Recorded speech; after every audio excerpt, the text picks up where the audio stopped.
Apple is set to report second quarter results on Thursday after the market close. Yahoo Finance's Dan Howley has a look at what we can expect. Hey, Dan. Hey, Madison, that's right. We're looking for a lot of talk about tariffs, obviously, whether or not we're seeing iPhone growth and whether or not Apple Intelligence is driving anything meaningful as far as growth goes. And let's just kind of go over the numbers real quick. EPS is expected to come in at $1.62. That would be an improvement over the $1.53 that they had seen in Q2 last year. Revenue is supposed to come in at $94.2 billion. That would be an increase from $90.7 billion. That's all good and grand. But the big question is iPhone revenue. And so that's expected to come in at $45.6 billion. Now that would be a decline versus the $45.9 billion they had seen in Q2 last year. So where's that extra revenue come from if the iPhone's not selling as well? Well, analysts are expecting iPad, Mac, and wearables, services, home, HomePod, excuse me, those kinds of products to increase while the iPhone decreases. Now, one of the interesting things to look at will be Greater China revenue. And according to analyst estimates, it's expected to come in at $16.8 billion. That would actually be an increase from the $16.3 billion in the same quarter last year. So it seems like China will do slightly better. This is according to estimates than what they had seen last year. That's after the drop from Q1 in China revenue that we had seen.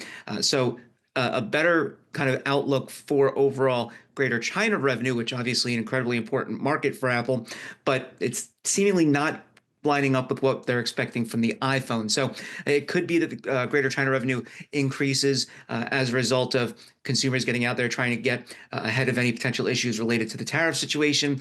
It could also be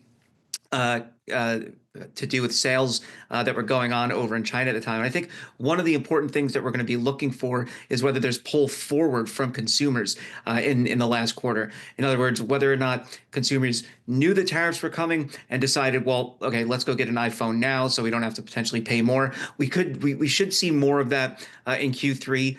If there's any at all, that's when you would really see that kind of shakeout. But I think it's something to definitely keep your eye on if you're going to be watching Apple. So help me kind of put a headline to this, Dan. To what extent are we going to get clarity from this earnings print from Apple about the brunt of tariffs impacting its business?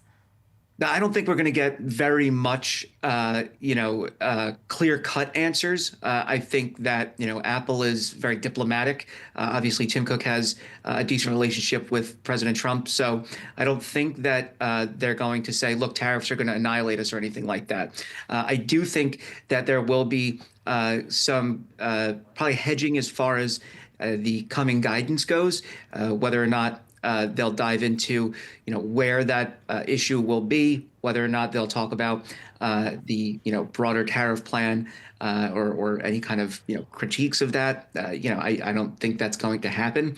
But we should get some insight as to the manufacturing processes that they may be taking, the steps they may be taking to offset any potential tariffs. So think moving production to India for U.S. users instead of China. But there's still a huge amount of production that comes out of China, so they can't, just pick up and move everything to India for U.S. users. All right, Dan, thank you so much for joining us. Appreciate it.